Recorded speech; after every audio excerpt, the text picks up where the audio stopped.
Buenos días, hoy vamos a presentar el laboratorio 2.1 que corresponde al análisis de parámetros de rendimiento de circuitos convertidores AC/AC. Los autores somos Baltodano Beltrán Carlos David quien les habla, Herrera Pérez Giancarlo José Luis, Juárez Guzmán Carlos David, Rojas Urquiza Andy Jean-Pierre.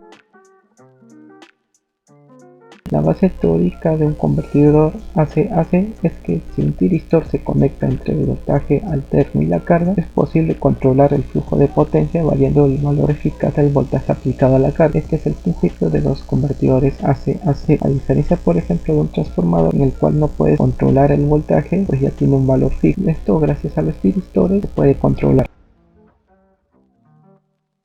Vamos a construir un simulador en circuito controlador monofásico AC/AC con una carga resistiva. Estos son los datos con los que vamos a trabajar. Entonces, para la primera comprobación son las fórmulas de voltajes y corriente. Vale decir que el voltaje medio de salida y la corriente media de salida siempre van a ser cero. Esto se puede verificar con la forma de onda que tienen estos valores. Entonces vamos a la simulación. Aquí tenemos el código donde se han introducido todas las fórmulas. Primero vamos a ver el voltaje eficaz de salida, la corriente eficaz de salida, que son estos dos primeros valores. Entonces vamos al simulador.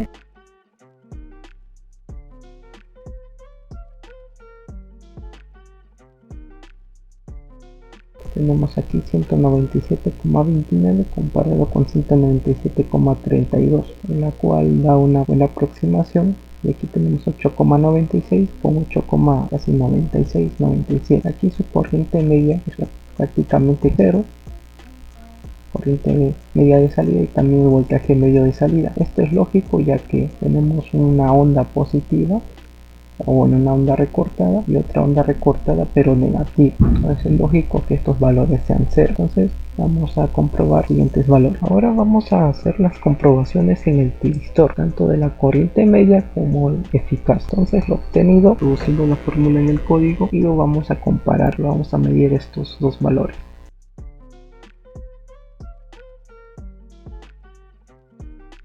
Aquí tenemos los valores, el valor medio 6,337 y aquí tenemos 6,34. Puede considerar una buena aproximación. La corriente media 3,37 junto aquí 3,37. Puede considerar una buena aproximación. Ahora vamos a hacer las comprobaciones de potencias y un factor de potencia. En los cálculos hemos obtenido estos tres valores para la potencia absorbida, aparente y el factor de potencia. Ahora realizaremos la simulación para medir esos tres valores y lo haremos desde la entrada.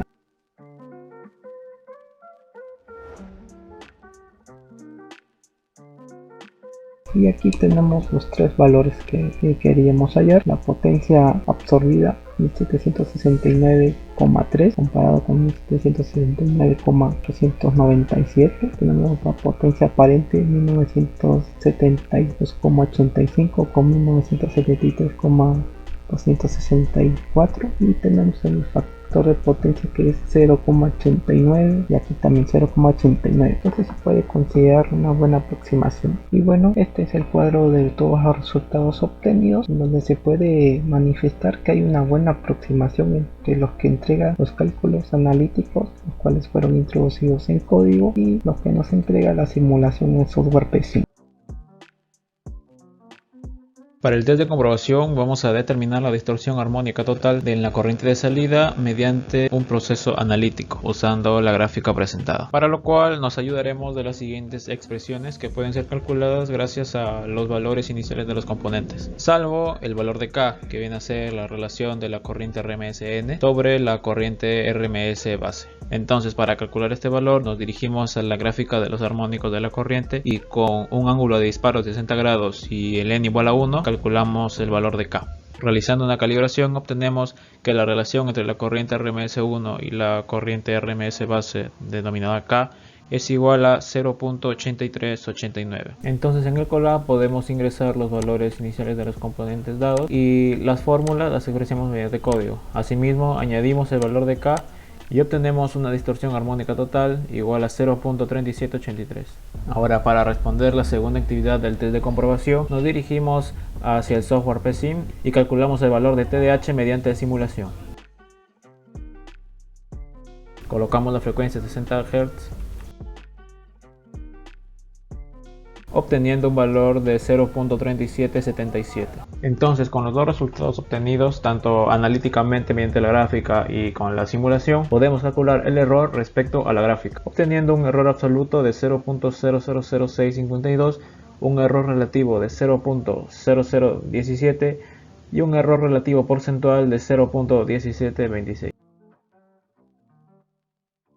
En la segunda experiencia se nos piden analizar el circuito controlador monofásico AC-AC con carga RL, tal como se muestra en la pantalla, con una resistencia de 22 ohmios, una inductancia de 22 milihenrios, ángulo de disparo de 60 grados, voltaje secundario de 120 voltios con una frecuencia de 60 Hz. Se nos pide el ángulo de extinción beta, la corriente RMS media de la salida, la corriente RMS media del tiristor, la potencia absorbida y el factor de potencia. Para el ángulo de extinción, bueno, vamos a hacer un proceso iterativo, ¿no? Para calcular el ángulo en donde de la corriente igual a 0. Vamos a utilizar la expresión de la corriente, que es la que está por aquí. Para la corriente media del tiristor vamos a utilizar una fórmula integral entre 2pi, ya habiendo conocido el ángulo beta, ¿no? Y el ángulo alfa. Para la corriente RMS de la salida también utilizamos la fórmula también de la integral en un intervalo de pi y con los ángulos de alfa y beta. Ahora vamos a hallar el ángulo beta, ¿no? Con esta expresión que se encuentra aquí. Vamos a utilizar un bucle while en el cual se va a detener cuando la corriente sea igual a 0, ¿no? Ahí en esa iteración vamos a obtener el ángulo beta. Bueno, corremos el programa y nos sale que el ángulo beta es igual a 202 grados. Vamos a colocar como entrada el voltaje de entrada y la corriente de salida. El voltaje de entrada para tenerlo como referencia. Bueno, vamos a los marcadores y nos ubicamos en un lugar donde el voltaje de entrada más o menos es 0, y por esta parte donde ya estamos en el estacionario nos aseguramos de eso. Listo, ahí está voltaje, bueno, muy próximo a 0, y bueno, aquí este es el ángulo de disparo. Entonces el otro cursor lo ponemos más o menos por aquí, donde la corriente es igual a 0. Listo, ahí es ya muy próximo a 0, menos 2.33 por eso a la menos 5. Entonces este tiempo lo vamos a utilizar para calcular el ángulo. Vamos al calculador, enviamos el otro dato al calculador, hacemos la diferencia.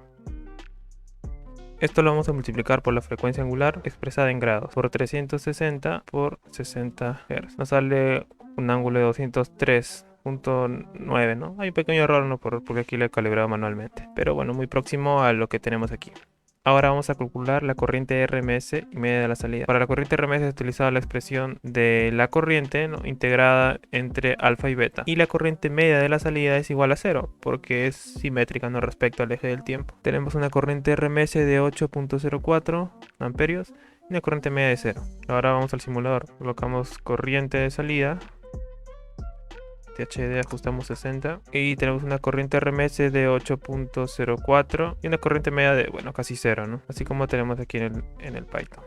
Ahora calculamos la corriente RMS media del tiristor. Bueno, para la corriente RMS del tiristor dividimos entre raíz de 2 la corriente RMS de salida, y para la corriente media del tiristor utilizamos la expresión de la corriente para integrarlo entre alfa y beta, ¿no? En un intervalo de pi. Corriente RMS del tiristor de 5.69 y corriente media del tiristor de 3.23. Ahora vamos al simulador.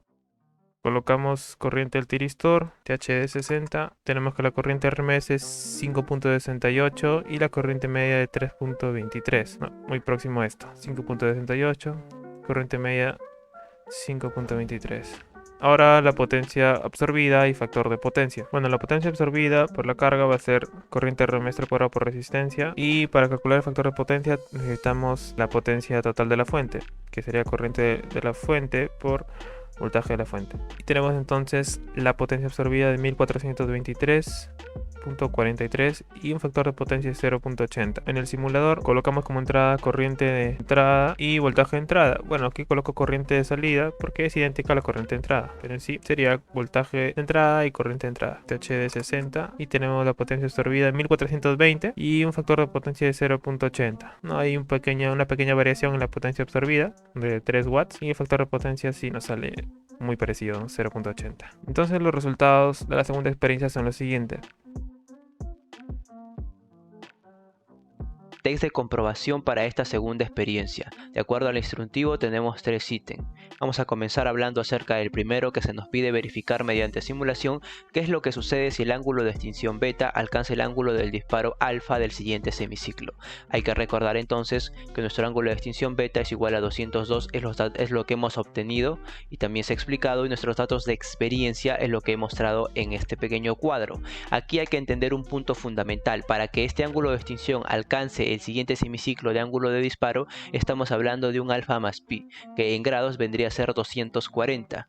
Entonces, en beta tiempo, en su factor tiempo, esto vendría a significar que tiene que ser igual a 0.011 aproximadamente, lo que vendría a ser el alfa más pi hablando en respecto a tiempo. Ahora, para estos valores que tenemos que hallar nosotros de nuestro nuevo ángulo de extinción, que ya lo tendríamos nosotros, ¿qué tendríamos que variar entonces? ¿La resistencia, la inductancia o el voltaje? Nosotros hemos descubierto que lo que tenemos que hallar es la variación de la inductancia. A través de estas fórmulas nosotros podemos reemplazar y hallar una nueva inductancia. Esta nueva inductancia sería 130 milihenrios o 0.13 henrios. Ahora, ¿cómo es que nosotros determinamos el beta tiempo?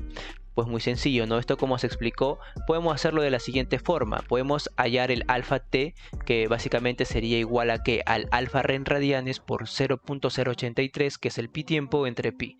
Recordemos que pi tiempo es igual al periodo entre 2 y el periodo es igual a 1 entre la frecuencia, que para este propósito es 60, que es lo que se nos da. Ahora, básicamente el beta tiempo sería la suma del alfa t más el pi t, que sería 0.01. La otra manera es un poco más práctica, más rápida, que sería simplemente determinar el beta radian, que sería básicamente nuestro beta en grados por pi entre 180, esto multiplicado por pi t. El pi t, como ya vimos, es 0.0083, que como expliqué es el periodo entre 2.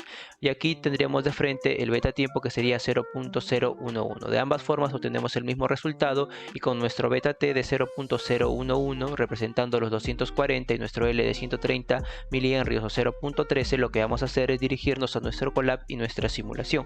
Así que vamos para allá. Ok, una vez ya nuestro Colab, lo que hacemos simplemente es correr la simulación, colocar las fórmulas que esto ya se ha explicado también. Nuestros compañeros lo vienen haciendo también desde la primera. Y tenemos aquí, hemos obtenido los 240, que es lo que queremos o lo que tenemos como dato en este caso ya para el beta, el pi más el alfa, correcto. Ahora nosotros lo que hemos visto es cuándo debe salirnos nuestro L, ¿no? Nos hemos dado print nuestra inductancia, que sería 0.13 o 13 milihenrios, que lo hemos hallado, y ahora simplemente tendríamos que verificar cuánto sería el valor del beta tiempo, que es 0.011. Corregido y también verificado nuestros datos en la simulación con el reemplazo de fórmulas, lo único que vamos a hacer ahora es analizar estos datos dentro de la simulación.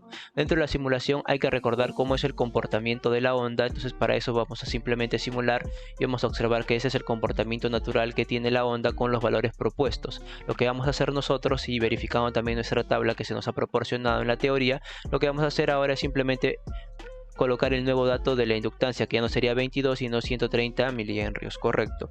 Vamos a ver entonces si existe algún cambio y qué tipo de cambios existirían.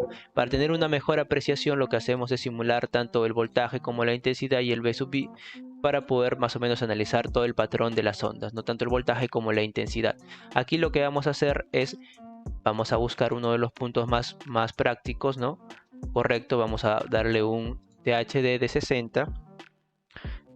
Le damos en OK y lo que hacemos simplemente buscamos un punto aquí. Un punto que nosotros, para poder analizar, recordemos que estamos hablando del primer semiciclo, ¿no? Entonces estamos hablando del primer periodo.